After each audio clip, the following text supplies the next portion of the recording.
నమస్తే అండి. ఓం శ్రీమాత్రే నమః, ఓం గణాధిపతే నమః, ఓం స్కందాయ నమః. ఈరోజు మనము ఈ వీడియోలో రాబోయే శని మార్పు గురించి తెలుసుకునే ప్రయత్నం చేద్దాము. శని మనకి 2025 మార్చ్ 29వ తారీఖున కుంభరాశిలో నుంచి మీనరాశిలోకి సంచారం జరుగుతుంది. ఈ సంచారం యొక్క ప్రభావం మనకి ద్వాదశ రాశుల వాళ్ళకి ఎలా ఉండబోతుంది అనేది తెలుసుకునే ప్రయత్నం చేద్దాము. కానీ దానికంటే ముందు శని ప్రతి రాశిలో 2.5 సంవత్సరాల వరకు ప్రయాణం జరుగుతుందన్నమాట. చాలా స్లోగా మూవ్ చేస్తూ ఉంటారు ఈయన. సో మనకి మార్చ్ 29వ తారీఖు 2025 నుంచి ఫిబ్రవరి 2028వ తారీఖు వరకు కూడా మనకి శని మీనరాశిలో సంచారం జరిగి తర్వాత మనకి మేషరాశిలోకి సంచారం జరుగుతుంది. ఈ క్రమంలో మధ్యలో 3 సార్లు కూడా శని వక్రిగతిలోకి ట్రాన్సిట్ అయ్యే ఛాన్సెస్ ఉంటాయి అన్నమాట. అంటే రెట్రోగ్రెషన్ మోషన్ అని చెప్తూ ఉంటాం మనము. ఈ రెట్రోగ్రెషన్ మోషన్ మనకి ఈ 2025 నుంచి 2028 ఫిబ్రవరి వరకు మధ్యలో 3 టైమ్స్ జరుగుతుందన్నమాట. సో జూలై 2025 నుంచి నవంబర్ 2025 వరకు కూడా శని వక్రిలో ఉంటారు. మళ్ళీ జూలై 2026 నుంచి డిసెంబర్ 2026 వరకు కూడా శని వక్రిలో ఉంటారు.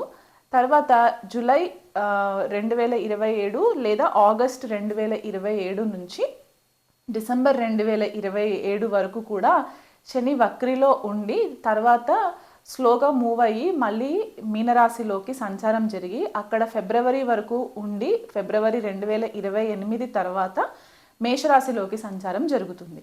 సో ఇలాంటి గ్రహస్థితి ఉన్నప్పుడు మనకి కొద్దిపాటిగా చేంజెస్ కనిపిస్తూ ఉంటాయి. అది మన వ్యక్తిగత జన్మ జాతకాలలో అవ్వచ్చు, మన పర్సనల్ లైఫ్స్లో అవ్వచ్చు, అండ్ మనకి గ్లోబల్ లెవెల్లో కూడా కొన్ని చేంజెస్ మనకి కనిపించే పరిస్థితి కనిపిస్తుంది.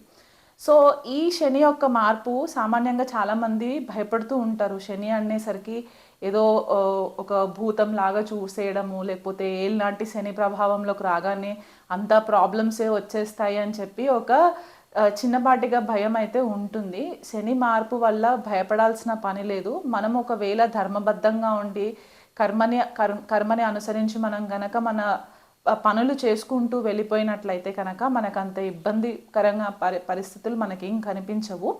కాకపోతే ఈ శని యొక్క గోచారం మనకి కొన్ని రాశుల వాళ్ళకి ఏంటంటే ఏళ్ళనాటి శని కంప్లీట్ అయిపోతుంది, కొన్ని రాశుల వాళ్ళకి మొదలయ్యే ఛాన్సెస్ ఉంటాయి అన్నమాట. సో ఎవరికి కంప్లీట్ అయిపోతుంది, ఎవరికి స్టార్ట్ అవుతుంది అనేది తెలుసుకునే ప్రయత్నం చేద్దాము. మకర రాశి వాళ్ళకి ఏళ్ళనాటి శని ప్రభావము ఈ మార్చి 29వ తారీఖు తర్వాత కంప్లీట్ అయిపోతుంది అనమాట. సో వీళ్ళు గత 7.5 సంవత్సరాలు లేదా దాదాపు 8 సంవత్సరాల వరకు ఏదైతే శని ప్రభావంలో ఉండి ఇప్పటివరకు ఇబ్బందులు పడుతూ వచ్చారో అవి కొద్దిగా కట్ అయిపోయే ఛాన్సెస్ కనిపిస్తున్నాయి. అలాగే మనకి అర్ధాష్టమ శనికి వచ్చేసరికి అర్ధాష్టమ శని మనకి వృశ్చిక రాశి వాళ్ళకి కంప్లీట్ అయిపోతుంది. అలాగే అష్టమ శని వచ్చేసి కర్కాటక రాశి వాళ్ళకి కంప్లీట్ అయిపోతుంది. సో ఈ రాశుల వాళ్ళకి ఏళ్ళనాటి శని ప్రభావం కానీ కంటక శని ప్రభావం కానీ ఉండే పరిస్థితి కనిపించట్లేదు. సో వీళ్ళు కొద్దిపాటిగా రిలీఫ్ పొందే ఛాన్సెస్ అయితే కనిపిస్తున్నాయి. అయితే కుంభరాశి వాళ్ళకి ఏళ్ళనాటి శని ప్రభావం లాస్ట్ ఫేజ్లో ఉంటారు. మీనరాశి వాళ్ళకి ఏళ్ళనాటి శని ప్రభావము సెకండ్ ఫేజ్లో ఉంటారు. అండ్ మేషరాశి వాళ్ళకు వచ్చేసరికి ఈ సంవత్సరం 2025 మార్చి నుంచి కూడా ఏళ్ళనాటి శని ప్రభావం స్టార్ట్ అయ్యే ఛాన్సెస్ మనకి కనిపిస్తూ ఉన్నాయి అన్నమాట. అలాగే అష్టమ శని వచ్చేసి సింహరాశి వాళ్ళకి, అర్ధాష్టమ శని వచ్చేసి ధనుసు రాశి వాళ్ళకి ఉండే పరిస్థితి కనిపిస్తుంది. కాబట్టి ఈ రాశుల వాళ్ళు కాస్త ధర్మబద్ధంగా న్యాయబద్ధంగా ఉండి మీరు గురువు రూపేణ ఏదైనా మనుషులని మీరు గనక గురువుగా అనుకున్నట్లయితే కనుక వాళ్ళ సలహాలు పాటిస్తూ మీరు చేసే పనిలో ఎవరిని దూషించకుండా కర్మానుసారంగా మీరు చేసుకున్నట్లయితే కనుక మీకు ఈ ఏళ్ళనాటి శని ప్రభావం కానీ అర్ధాష్టమ శనుల ప్రభావం కానీ కొద్దిగా ఎఫెక్ట్ ఇవ్వకుండా ఉండే పరిస్థితులు మనకి కనిపిస్తున్నాయి. అయితే మీనరాశిలో శని సంచారము చాలామంది ఏమనుకుంటారంటే ఇది ఎవ్రీ 30 ఇయర్స్కి జరుగుతుందన్నమాట. సో లాస్ట్ మనకి 1960s ఆ టైంలో వచ్చిన ట్రాన్సిట్ శని రాహువులు కలిసి కూడా ఉన్న ట్రాన్సిట్ మనకి కనిపిస్తూ ఉంటుంది. దానికంటే ముందు 30 సంవత్సరాల క్రితము శని మీనరాశిలోకి సంచారం జరిగినప్పుడు ఎలాంటి పరిస్థితులు గోచరించాయి అనేది కూడా మనకి గ్లోబల్ లెవెల్లో కూడా కొన్ని డాక్యుమెంట్స్ అవైలబుల్ ఉన్నాయన్నమాట.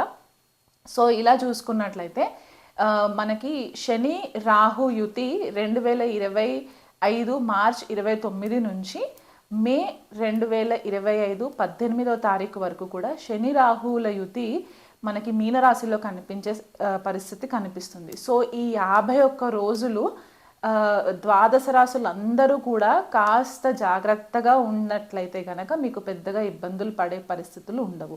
అంటే కొన్ని రాశుల వాళ్ళకి ఏంటంటే ఆర్థికంగా సడన్గా కొంచెం బ్రేక్స్ రావడము, లేదా కొంతమందికి కెరియర్ విషయంలో కొద్దిగా బ్రేక్స్ రావడము, కొంతమందికి హెల్త్ పరంగా ఇబ్బందులు రావడం అనేది మనకి ఈ 51 డేస్ ట్రాన్సిట్లో మనకి కనిపిస్తుంది. కాబట్టి దానికి తగ్గ పరిహారాలు మీరు చేసుకున్నట్లయితే ఇబ్బందికరంగా ఉండదు. సో ఇక మీదట మనము చూసుకునేది ఏంటంటే ద్వాదశ రాశుల వాళ్ళకి ఎలా ఉండబోతుంది అనేది నేను వివరిస్తాను. కన్యారాశి వాళ్ళకి శని సంచారం ఎలా ఉండబోతుందో తెలుసుకుందాము. కన్యారాశి వాళ్ళకి ఈ గోచారంలో శని సప్తమ స్థానంలో సంచారం జరుగుతుంది. పంచమాధిపతి షష్టాధిపతి సప్తమ సంచారం. సప్తమంలో నుంచి భాగ్యాన్ని చూస్తారు, లగ్నాన్ని చూస్తారు, చతుర్థ మాతృస్థానాన్ని చూస్తారు. కాబట్టి కన్యారాశి వాళ్ళకి ఎలా ఉండబోతుందంటే వీళ్ళు ఇదివరకు ఎవరైనా పార్ట్నర్షిప్ బిజినెస్లు కనుక చేస్తున్నట్లయితే కన్యారాశి వాళ్ళు కొద్దిగా ఈ కొలాబరేషన్స్ పార్ట్నర్షిప్స్ విషయంలో కొంచెం సీరియస్నెస్ అనేది చాలా పెరిగే పరిస్థితులు కనిపిస్తున్నాయి. మీరు ఇదివరకు ఈజీగా నమ్మిన మీ పార్ట్నర్స్ని ఇప్పుడు కొద్దిగా మీరు ఒక సిస్టమాటిక్ ఆర్డర్లో ఒక స్ట్రక్చర్ ఓరియంటెడ్గా మీరు చేసుకునే ప్రయత్నం చేస్తూ ఉంటారు. కెరియర్లో కూడా కొద్దిపాటిగా డిస్టర్బెన్సెస్ మీకు ఇదివరకు ఉన్నట్లయితే కనుక కొద్దిగా అది మీకు తగ్గుముఖం పట్టే ఛాన్సెస్ ఉంటాయి. ఎందుకంటే షష్ఠ స్థానంలో ఇదివరకు సంచారం జరిగినప్పుడు ఏంటంటే ప్రతిరోజు కూడా ఒక స్ట్రగుల్ లాగా ఉన్న పరిస్థితులు ఇప్పుడు సప్తమ స్థానంకి వచ్చేసరికి ఈ డైలీ రొటీన్ పైన ఎక్కువ స్ట్రెస్ లేకుండా మీకు ఎక్కడ ప్రాబ్లమ్స్ వస్తాయంటే మీ భాగస్వామి దగ్గర ప్రాబ్లమ్స్ ఎక్కువ వచ్చే ఛాన్సెస్ ఉంటాయి. అంటే వాళ్ళకి మీరు చెప్పే విధానం నచ్చకపోవచ్చు, లేకపోతే వాళ్ళు చెప్పేది మీరు అర్థం చేసుకోకుండా కొద్దిపాటిగా సెపరేటివ్ టెండెన్సీస్ కనిపిస్తున్నాయి.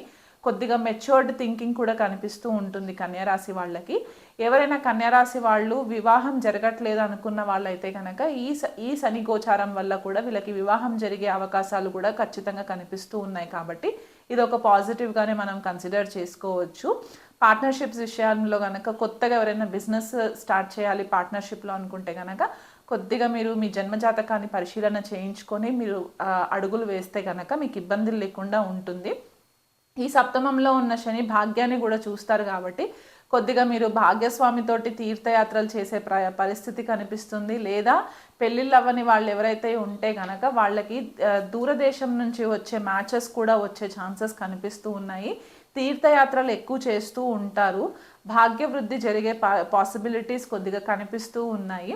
లగ్నం పైన శని యొక్క దృష్టి పడుతుంది కాబట్టి మీ పర్సనాలిటీలో కొద్దిగా సీరియస్నెస్ అనేది వచ్చేస్తుంది అనమాట. ఇది వరకు ఒక చిన్నపిల్లల మనస్తత్వం ప్రాక్టికల్గా లేకుండా ఉండుంటే కనుక ఇప్పుడు కొద్దిగా ప్రాక్టికాలిటీ పెరిగే ఛాన్సెస్ ఉంటాయి. కొద్దిగా లేజినెస్ అంటే అలసత్వం పెరిగే ఛాన్సెస్ ఉంటాయి. రేపు చేద్దాంలే, ఎల్లుండి చేద్దాంలే అనుకునే ఒక మైండ్ సెట్ కొద్దిగా మిమ్మల్ని ట్రిగర్ చేసే సిచ్యువేషన్స్ కనిపిస్తూ ఉంటాయి. కాబట్టి ఆ విషయంలో కొద్దిగా డిసిప్లిన్గా మీరు కనుక ప్లానింగ్ చేసుకున్నట్లయితే ఈ శని సంచారం కొద్దిగా ఫేవరబుల్గా ఉంటాయి. ఎవరికైనా ఇదివరకు ఏవైనా హెల్త్ ఇష్యూస్ ఉండుంటే కనుక అంటే క్రోనిక్ హెల్త్ ఇష్యూస్ కానీ అక్యూట్ హెల్త్ ఇష్యూస్ కానీ ఉండుంటే కనుక ఇప్పుడు కొద్దిగా ఇబ్బంది పెట్టే ఛాన్సెస్ కనిపిస్తూ ఉంటాయి. ఎందుకంటే లగ్నం పైన దృష్టి పడుతుంది కాబట్టి కొద్దిగా అగ్రివేట్ అయ్యే ఛాన్సెస్ కనిపిస్తాయి. చతుర్థ మాతృస్థానంలో కూడా సంచారం జరుగుతుంది కాబట్టి మీ తల్లిగారి ఆరోగ్యం పట్ల కొద్దిగా శ్రద్ధ వహించండి. ఆవిడకి ఏదైనా కొద్దిగా హెల్త్ నలతగా ఉంటే కనుక డాక్టర్స్ని ఇమీడియట్గా సంప్రదించండి.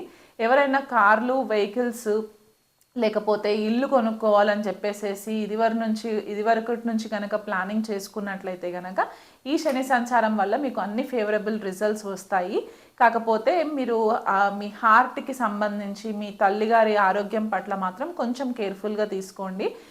ఫ్రెండ్ సర్కిల్ని ఎక్కువ నమ్మకూడదు, మీ పార్ట్నర్స్ని ఎక్కువ నమ్మకూడదు. వీలైనంత మట్టుకు కొంచెం అలర్ట్గా ఉండి కనుక మీరు ఒక స్ట్రక్చర్డ్ ఓరియంటెడ్గా ప్లానింగ్ చేసుకున్నట్లయితే కూడా ఈ 2.5 సంవత్సరాల శని మిమ్మల్ని అంత ఇబ్బంది పెట్టదు. ఇంకా బెటర్ రిజల్ట్స్ రావాలి అని అనుకుంటే కనుక దగ్గరలో ఉన్న ఆంజనేయ స్వామి టెంపుల్కి విజిట్ చేయడము, ప్రతి మంగళవారము ప్రతి శనివారము ఆంజనేయ స్వామికి అభిషేకము అర్చన చేయించుకోవడము, హనుమాన్ చాలీసా పఠనం చేసుకోవడము, సుబ్రహ్మణ్యేశ్వర స్వామి ఆరాధన కూడా చేసుకోవడం వల్ల కూడా మీకు మంచి రిజల్ట్స్ కనిపిస్తాయి. శనికి రెగ్యులర్గా తైలాభిషేకం చేయిస్తూ ఉండండి. 2.5 సంవత్సరాలు కూడా మీ ఆర్థిక స్తోమతని బట్టిగా మీరు 3 నెలలకు ఒకసారి 6 నెలలకు ఒకసారి అయినా సరే శనికి దానాలు ఇచ్చుకుంటూ శనికి అభిషేకాలు చేయించుకున్నట్లయితే కనుక మీకు మంచి రిజల్ట్స్ ఉంటాయి ఈ 2.5 years కూడా.